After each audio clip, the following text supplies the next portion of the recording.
Alright, welcome back. In this run over Hydroboration-Oxidation of Alkynes and Tautomerization, I made a lifetime total of $538.38. There is a prerequisite to this video. The last video I made was acid-catalyzed hydration and keto-enol tautomerization. What we're going to be doing in this video is another tautomerization. It's going to be very similar to the last video on this stuff, but it's going to be like a different version, like version B. Now, in the last video, I went over very slowly what tautomerization is and what keto-enol stuff is, and it's a very good video. I highly recommend you watch it, because in this video, I'm not going to go over it that in depth, because it's gonna take too long and I'll sound like a broken record. I don't want to bore you guys. So just go watch the last video before watching this video. Now, the whole goal of acid-catalyzed hydration was adding an OH group to the more substituted carbon. But something else would happen and we would get a ketone. In this video, we're adding an OH group to the less substituted carbon, and something happens. Now, the Harry Potter spell Hydroboration-Oxidation would add an OH group to the less substituted carbon. Recall when we went over hydroboration-oxidation for alkenes, we would use the reagents BH3THF hydrogen peroxide and sodium hydroxide. Alkynes can do the similar reaction, but there's a problem. If alkynes were to do this, use these reagents, you would install two OH groups and get an alkane. This is due to having two pi bonds, because it's an alkyne, compared to an alkene with one pi bond. So we need to use slightly different reagents to achieve adding one OH group to the less substituted side. But something very unusual happens. Here's the overview. Do not worry about the reagents yet. That's later. The big takeaway is I want you to notice that we have an alkyne and we end with an aldehyde. So you're probably like, WTF? You just lied to us. I thought we're learning about how to add an OH group. We are, but there's a consequence to this reaction. I'm going to go over it. Okay. Once again, don't worry about these reagents, but when you combine the alkyne and these reagents, we get something called an enol. The enol is called an enol because we have an alkene and an alcohol. Alkene as an ene and alcohol as an ol, these two things together become an enol. Now, you'll notice we get an aldehyde right after that. Why? Well, in the last video, when I were acid-catalyzed hydration and keto-enol tautomerization, I mentioned that the enol cannot be isolated, and we get a ketone instead. The ketone is heavily favored. The equilibrium favors the ketone. Same thing's happening here. There's an equilibrium between the enol and the aldehyde. However, the aldehyde is so much more favored. Okay, the reason is because when you do this reaction in a beaker, say in a lab, there is trace amounts of acid or base in your beaker. So no matter how much you wash your beaker or scrub it, there's going to be trace amounts of acid or base. There's nothing you can do about it. You just have to use new beakers. So when we learned about acid-catalyzed hydration and keto-enol, a little bit of acid, the trace amount of acid is just enough to push the equilibrium to form the ketone. In this scenario, traces amount of base, a little bit of base, is enough to shift the equilibrium towards the aldehyde. So the enol can never be isolated because the equilibrium is so powerful. The shift of equilibrium is so strong towards the aldehyde, we can never get the enol. Now let me go over the mechanism for tautomerization. Now if you're wondering how we're getting from the alkyne to the enol and then to this tautomerization thing, check out the hydroboration-oxidation video for alkenes. It's the exact same mechanism. We're just adding a pi bond. That does not do anything. It's just there in the mechanism because we're starting with an alkyne instead of an alkene. Same exact mechanism. So I'm not going to go over the 50-step mechanism again because it'll take too long. And I know you guys don't really care for it, and I don't think you guys are going to be tested on it. What we're going to be tested on is the tautomerization part of it. So let's go over it. We're in basic conditions because we have sodium hydroxide here. So what's going to happen is the hydroxyl group of the enol is going to be deprotonated by this OH. This is coming from sodium hydroxide.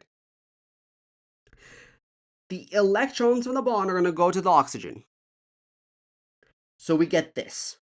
What's going to happen is the electrons are going to go to this to form a double bond. Well, now carbon, if this has a double bond here, now carbon has 5 bonds. That's illegal. So the pi bond must go somewhere. The electrons from the pi bond are going to go to the carbon here. It's going to create a carb-anion, not a carbocation, a carb-anion, A-N-I-O-N, a negatively charged carbon atom. Now notice we have our carbonyl here, but the bigger picture is we have an aldehyde. This is an aldehyde. Now, water is going to come and, well, what's going to happen, I should say, is that electrons from the carbon are going to deprotonate water. The water is coming from this because we protonated the OH from here. So we stole the hydrogen here. We stole the hydrogen. Now we have water. Now the electrons are going to attack this water, specifically the hydrogen, and steal it. And it's going to get protonated. So now we have our aldehyde. And that's what's happening. Now, let's talk about acid-catalyzed versus base-catalyzed. So the last video, we went over this. And we formed a ketone. This is in acidic conditions where we're attaching the OH group, or I guess the carbonyl in this case, to the more substituted side. Well, when you use this reaction, what we just went over, we get the aldehyde in basic conditions. So this forms in basic conditions. You'll notice this is on the less substituted carbon. This would be the more substituted carbon. This is the less substituted carbon. So in basic conditions, we get the less substituted or anti-Markovnikov product. Now something very interesting happens. This is where terminal alkynes. What about internal alkynes? Well, if you use an internal alkyne and do this mechanism, you would actually get a ketone. Just like this. But it's not the same, because the ketone is forming on the less substituted carbon, not the more substituted carbon. That's the big difference. So technically, you could say that this is the anti-Markovnikov reaction, and this is the Markovnikov reaction. That is the big picture I want you to take away from this entire video. All right, let's go over the recipe now. We have a terminal alkyne. We're going to use something called dialkylborane. Now, this is a sterically hindered version of borane because we do not want to add 2 OH groups. We want to add only 1 OH group. So that's why I use a sterically hindered borane, dialkylborane, to do this reaction. And we're going to use hydrogen peroxide and sodium hydroxide. Now, 2 commonly used dialkylboranes is diazomylborane and 9-BBN. So you could see this, you could see this, you could see this on practice problems or an exam. This is this or this. It's like an umbrella term, but you could just see this. It's just saying that you could use either diazomylborane or 9-BBN. Now let's talk about internal alkynes. Like I said prior in the last slide, internal alkynes creates a ketone. So if you're starting a reagent, you're starting a molecule as an internal alkyne, you'll be creating a ketone. Now, you have to be careful with internal alkynes. If your internal alkyne is symmetric, you will get only one product. If it is not symmetrical, you're going to get 2 different products. 2 different enols and 2 different ketones. 1 for each carbon. And I went over that in the last video, so please go check that out. Okay. But if you're dealing with a terminal alkyne, you are going to get an aldehyde, an enol and an aldehyde. All right, let's do some practice problems. Tell me the products for the following hydroboration-oxidation reactions for the following alkynes. Give me the enol and the aldehyde. Okay. Here's a trick. you have an alkyne here. You need to change this to an alkene. So I suggest redrawing this so it's in a zigzag formation. Okay, so let me draw the zigzag part of it. Now we have 1 carbon, 2 carbons, 3 carbons, 4 carbons. 2, 3, 4. Okay, like that. Now, you need to make sure you add the pi bond, because now we have an alkene. The pi bond is between carbons, well, this is 1, 2, I know I'm counting the carbons wrong, but I don't care about this. I just care about this branch coming out. So this is 1, 2, 3, 4. So the pi bond's between 3 and 4. 1, 2, 3, 4. Okay. Ta-da! You're almost done. Now, we need to form the enol. So we're adding OH to the less substituted carbon. Well, this is the less substituted, this is the more substituted. If you were doing acid-catalyzed hydration, we would add the OH here. But since we're doing less substituted carbon, this is hydroboration-oxidation, so we're adding the OH on the less substituted carbon, so it should be here. So that's exactly what we're going to do.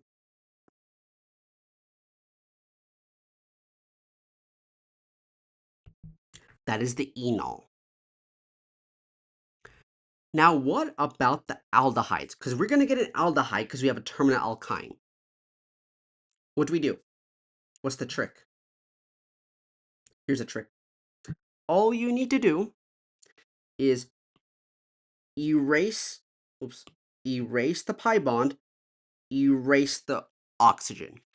Now make it nice. And now this carbon, which is the less substituted carbon, that was the less substituted carbon, I should say, add your carbonyl. And that is your aldehyde. This is an aldehyde here.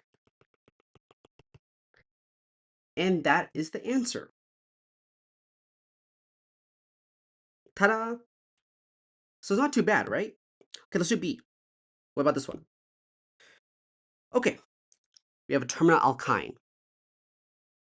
The trick is to draw the alkene first. So that's what we're going to do.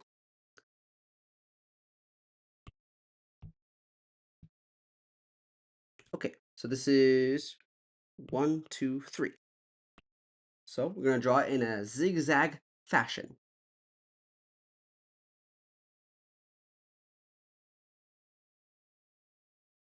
Oops, do not want to do that.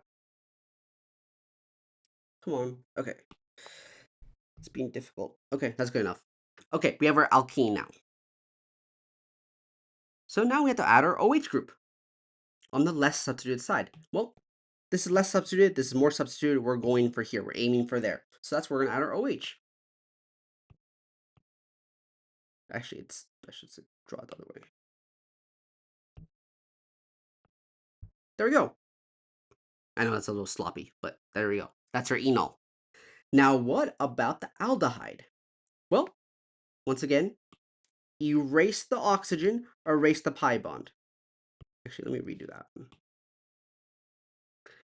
Move the hydrogen over here, and then just add the carbonyl one space over, just like that.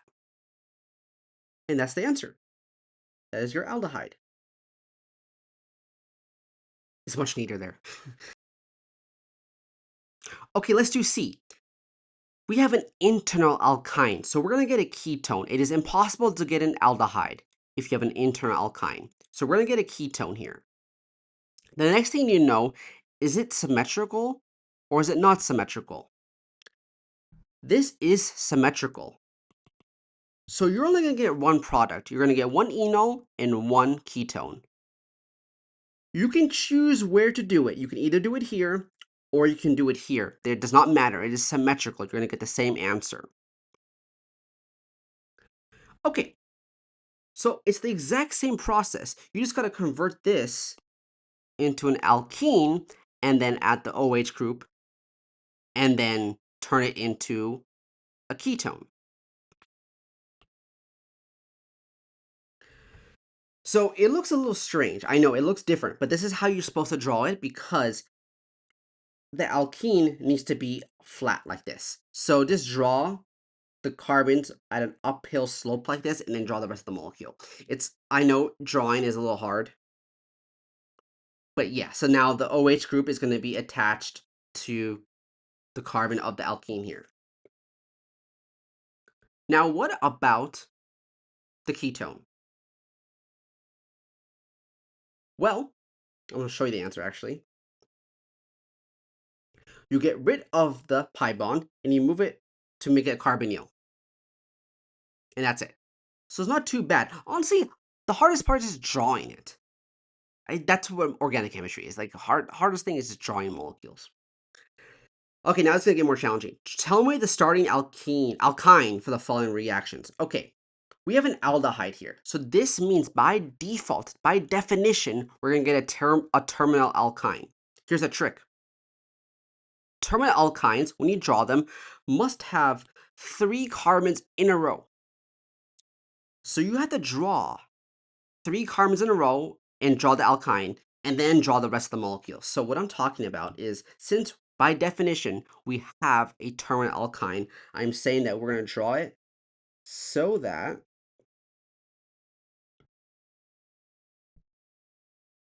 okay, this is our terminal alkyne. We have 3 carbons in a row.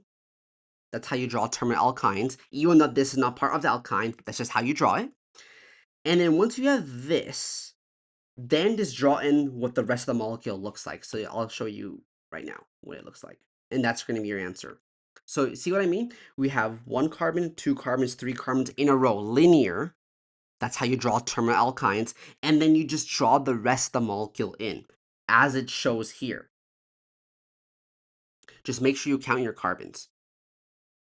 Okay, what about B? Okay, we have a ketone. So this means we are going to get an internal alkyne. Now, remember what I said is if you have an unsymmetrical alkyne, you get 2 products. You will see that we only have 1 product here. We do not have 2 products. And I said if your ketone is only 1 product, then your alkyne must be symmetrical, exactly like this.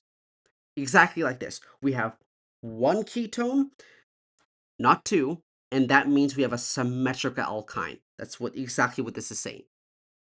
Okay, well, an internal alkyne, when you draw an internal alkyne, it needs to be 4 carbons in a row in a straight linear fashion. Let's go look at this. That is so bad. Okay, hold on. My drawing is not the best today. I'm sorry. Okay, it's going to look like this, roughly. 1, 2, 3, 4 carbons in a row. Then draw the rest of the molecule. But here's the thing. Here's a trick. Count the number of carbons you see here. 1, 2, 3, 4, 5, 6. Well, 4 of them are part of this structure. So then the other 2 are going to be exactly like you draw it on here. So one's going to be at an uphill slope and one's going to be a downhill slope. Like that. And then, okay, well, I got cut off. But let me just show you the answer. Like that.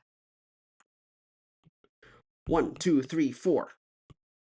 See, oh, 1, 2, 3, 4. So I said internal alkynes must have 4 carbons in a linear fashion when you draw it. So it is 1, 2, 3, 4, and then you just draw the rest of what's left over.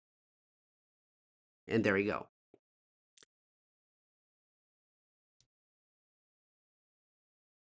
And oh yeah, I guess that's it. Oh, nice. This video was kind of a disaster, not gonna lie. But if you found this video helpful, please like, subscribe. Until next time, later.